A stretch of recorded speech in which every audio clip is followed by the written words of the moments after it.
नमस्कार दोस्तों, स्वागत है आपका आज के मुख्य समाचार में, जिसमें सबसे पहली और बड़ी खबर में आपको बताएंगे कि चिराग पासवान ने उठाया बड़ा कदम। बिहार प्रदेश की सभी कमेटियां भंग और 2 महीने के अंदर बनेगी एलजेपी की नई टीम। इसी के साथ दूसरी बड़ी खबर में आपको बताएंगे कि कृषि कानूनों पर किसान आंदोलन के समर्थन में आए ट्रांसपोर्टर 8 दिसंबर से आवश्यक वस्तुओं की सप्लाई रोकने की दी धमकी। और तीसरी बड़ी खबर में जिक्र होगा कि दिल्ली में कोरोना के एक्टिव केसों में आने लगी कमी, कंटेनमेंट जोन में वृद्धि जारी। दोस्तों, हर एक खबर की गहराई में आपको ले जाएंगे, लेकिन उससे पहले अगर आप भी देश के किसानों के साथ खड़े हैं तो आप अभी इस वीडियो को लाइक कीजिए और इस लाल बटन को दबा के इस चैनल को फ्री में सब्सक्राइब करके घंटी बजाकर कमेंट में लिखिए जय हिंद। दोस्तों, रुक करते तमाम बड़ी खबरों की तरफ। चिराग पासवान ने उठाया बड़ा कदम। बिहार प्रदेश की सभी कमेटियां की भंग, 2 महीने के अंदर बनेगी एलजेपी की नई टीम। जी हां दोस्तों, लोजपा प्रदेश संसदीय बोर्ड की बुधवार को हुई बैठक में पार्टी की प्रदेश कमेटी समेत सभी जिलों की इकाई और प्रकोष्ठों को भंग कर दिया गया है। 2 महीने के अंदर नई कमेटियां गठित करने का भी निर्णय लिया गया है। लोजपा अध्यक्ष चिराग पासवान के निर्देश पर पार्टी कार्यालय में बोर्ड की बैठक बुलाई गई थी। गौरतलब है कि विधानसभा चुनाव में पार्टी 135 सीटों पर चुनाव लड़ी थी, जिसमें सिर्फ एक पर विजय हुई। बैठक में चिराग ने अपने कार्यकर्ताओं से कहा है कि बिहार में विधानसभा का चुनाव कभी भी हो सकता है, इसलिए पार्टी कार्यकर्ता अभी से संगठन के विस्तार और मजबूती पर ध्यान केंद्रित करें। यह भी कहा कि वे और प्रदेश अध्यक्ष प्रिंस राज नियमित रूप से बिहार में रहकर कार्यकर्ताओं संग काम करते रहेंगे। जल्द ही वे जिलों का दौरा करेंगे। करते हैं अगली खबर की तरफ। गलत नीतियों से बिहार के किसानों की स्थिति बदतर। आरजेडी राजद के प्रदेश अध्यक्ष जगदानंद सिंह ने किसान विरोधी काले कानून के खिलाफ बुधवार को राष्ट्रव्यापी प्रतिरोध दिवस को सफल बनाने के लिए बिहार के किसानों को बधाई दी है। उन्होंने कहा कि केंद्र द्वारा बनाए गए कृषि कानून के खिलाफ स्वतः स्फूर्त ढंग से हो रहे किसानों का आंदोलन आज जन आंदोलन का रूप ले चुका है। अल्प सूचना पर प्रतिशोध दिवस पर जिस ढंग से बिहार में बड़ी संख्या में किसानों की भागीदारी हुई है, वह एक बड़े आंदोलन का आगाज है। उन्होंने कहा कि इस कानून को लागू करवाने में मुख्यमंत्री नीतीश कुमार की बड़ी भूमिका रही है। राज्य सरकार की किसान विरोधी नीतियों के दुष्परिणाम स्वरूप आज बिहार के किसानों की स्थिति बदतर होती जा रही है। राजद मूल रूप से किसानों मजदूरों की ही पार्टी है, इसलिए राजद का एक एक कार्यकर्ता किसानों के इस आंदोलन में अग्रिम पंक्ति में रहकर उनकी आवाज को मुखर रूप से उठाते रहेंगे। राजद प्रवक्ता चितरंजन गगन ने बताया कि राष्ट्रव्यापी प्रतिरोध दिवस के अवसर पर राज्य के सभी जिला मुख्यालयों पर राजद द्वारा प्रदर्शन, धरना और पुतला दहन कर किसान विरोधी काला कानून वापस लेने की मांग की गई।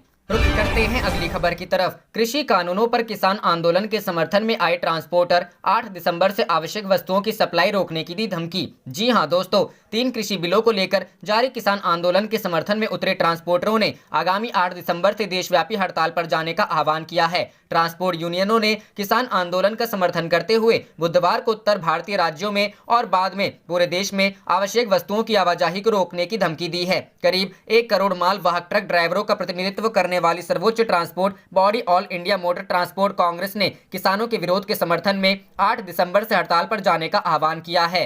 रुक करते हैं अगली खबर की तरफ। दिल्ली में कोरोना के एक्टिव केसों में आने लगी कमी, कंटेनमेंट जोन में वृद्धि जारी। जी हां दोस्तों, राजधानी दिल्ली में कोरोना वायरस का संक्रमण अब थोड़ा थमता दिख रहा है। बुधवार को दिल्ली में कोरोना के करीब 4000 नए मरीज मिलने के बाद यहां संक्रमितों की कुल संख्या 5,80,000 के करीब पहुंच गई है। वहीं आज संक्रमण से 82 और लोगों की मौत होने से मृतकों की संख्या भी बढ़कर 9,300 से अधिक हो गई है। दिल्ली सरकार के स्वास्थ्य विभाग की ओर से बुधवार को जारी हेल्थ बुलेटिन के अनुसार बीते 24 घंटे में जहां कोरोना के 3,944 नए मरीज मिले हैं, वहीं 82 मरीजों को अपनी जान भी गंवानी पड़ी है। स्वास्थ्य विभाग ने कहा कि दिल्ली में संक्रमितों की कुल संख्या 5,78,324 हो गई है। आज दिल्ली में 5,329 मरीज पूरी तरह ठीक होकर अपने घर चले गए। राजधानी में आज कोरोना वायरस संक्रमण के 30,302 एक्टिव मामले हैं। वहीं अब तक कुल 5,38,680 मरीज इस महामारी को मात देकर पूरी तरह से ठीक हो चुके हैं। इसके साथ ही अब तक मरने वालों की संख्या 9,342 हो गई है।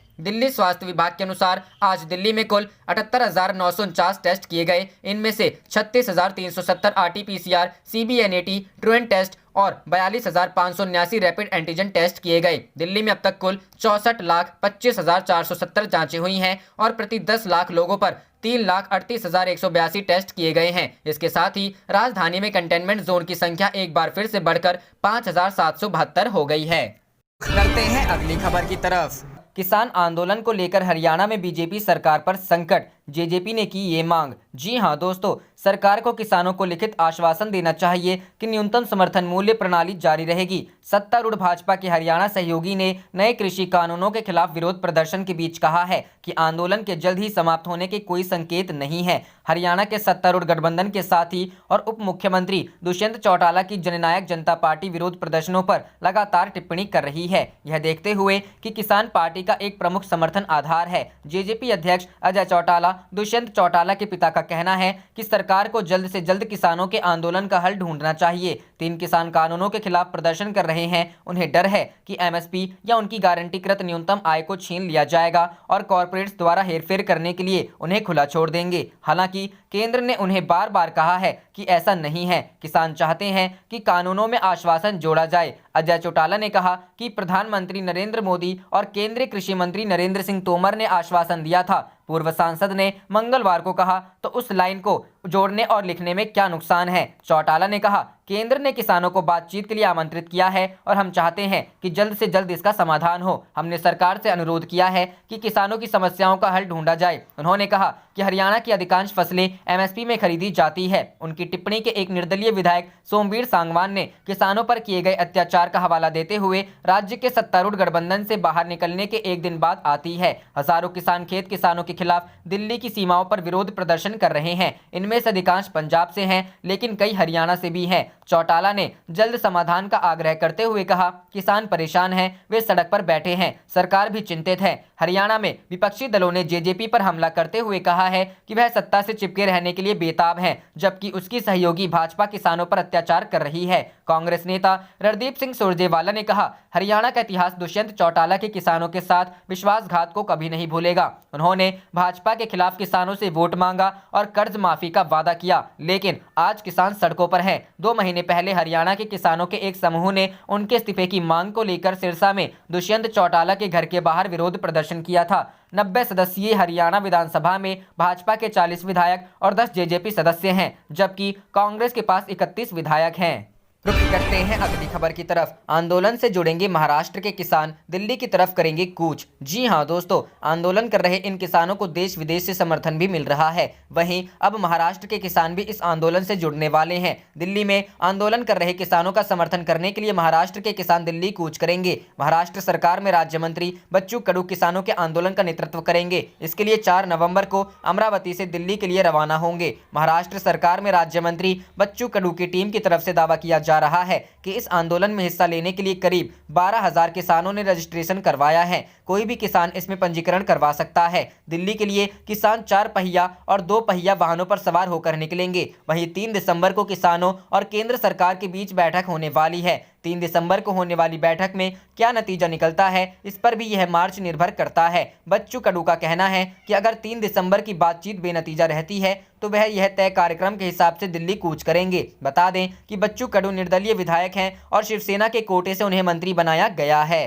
रुख करते हैं अगली खबर की तरफ। किसान आंदोलन को लेकर केंद्र पर भड़के राहुल गांधी, बताया झूठ और सूट-बूट की सरकार। जी हां दोस्तों, कांग्रेस के पूर्व अध्यक्ष राहुल गांधी ने 3 केंद्रीय कृषि कानूनों के खिलाफ किसानों के प्रदर्शन की पृष्ठभूमि में बुधवार को केंद्र सरकार पर निशाना साधा और आरोप लगाया कि यह झूठ और सूट-बूट की सरकार है। उन्होंने किसानों के प्रदर्शन से जुड़ा एक वीडियो साझा करते हुए ट्वीट किया। कहा गया था कि किसान की आय दुगनी होगी, लेकिन मित्रों की आय हुई चौगुनी और किसान की हो गई आधी। कांग्रेस नेता ने आरोप लगाया, यह झूठ की, लूट की, सूट-बूट की सरकार है। उल्लेखनीय है कि नए केंद्रीय कृषि कानूनों के खिलाफ प्रदर्शन कर रहे 35 किसान संगठनों की चिंताओं पर गौर करने के लिए एक समिति गठित करने के सरकार के प्रस्ताव को मंगलवार को किसान प्रतिनिधियों ने ठुकरा दिया। सरकार के वरिष्ठ मंत्रियों और अधिकारियों के साथ मंगलवार को हुई उनकी लंबी बैठक बेनतीजा रही। इन कानूनों को वापस लेने की मांग को लेकर बड़ी संख्या में किसान दिल्ली के निकट पिछले 1 सप्ताह से प्रदर्शन कर रहे हैं। सरकार और संगठन के बीच हुई बातचीत गौरतलब है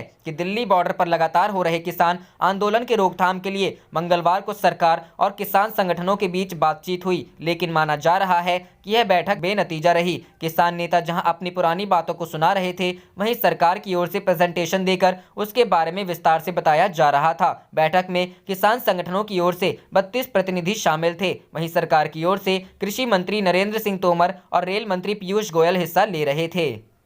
करते हैं अगली खबर की तरफ। पुलिस स्टेशन में सीसीटीवी का मुद्दा, सुप्रीम कोर्ट ने तमाम राज्य सरकारों से मांगा जवाब। जी हां दोस्तों, देश की सबसे बड़ी अदालत ने राज्य सरकारों से पुलिस स्टेशन में सीसीटीवी कैमरा लगाने और गवाहों के बयानों की वीडियोग्राफी सुनिश्चित कराने को लेकर जवाब मांगा है। कोर्ट ने तमाम राज्य सरकारों को हलफनामा दाखिल करने के लिए जनवरी तक का समय दिया है। शीर्ष अदालत की डिटेल गाइडलाइन आज शाम तक आ सकती है। इससे पहले 24 नवंबर को सर्वोच्च न्यायालय ने पूरे देश के पुलिस थानों में सीसीटीवी कैमरा लगाने से संबंधित एक मामले में आदेश सुरक्षित रख लिया था। न्यायमूर्ति रोहिंटन एफ नरीमन, न्यायमूर्ति के.एम. जोसेफ और न्यायमूर्ति अनिरुद्ध बोस की एक पीठ ने 45 दिनों से अधिक के सीसीटीवी फुटेज को सुरक्षित रखने और एकत्रित करने के सवाल पर शुक्रवार तक वरिष्ठ वकील सिद्धार्थ दवे, एमिकस क्यूरी को एक व्यापक नोट प्रस्तुत करने का निर्देश दिया था। 2018 में सर्वोच्च न्यायालय ने बढ़ती हिरासत यातना के मामले से निपटने के लिए देश के हर पुलिस स्टेशन में सीसीटीवी लगाने का निर्देश दिया था। इस मामले में 16 सितंबर 2020 को शीर्ष अदालत ने पुलिस स्टेशन में सीसीटीवी कैमरों की स्थिति पर जानकारी मांगी थी। सुप्रीम कोर्ट ने सभी राज्यों के मुख्य सचिवों से 24 नवंबर तक इस संबंध में जवाब देने को कहा था। जाने से पहले आप इस वीडियो को लाइक कीजिए और इस लाल बटन को दबा के इस चैनल को फ्री में सब्सक्राइब करके घंटी बजा लीजिए। आप देख रहे थे आपका अपना चैनल धड़ाधड़ न्यूज। जय हिंद, जय भारत।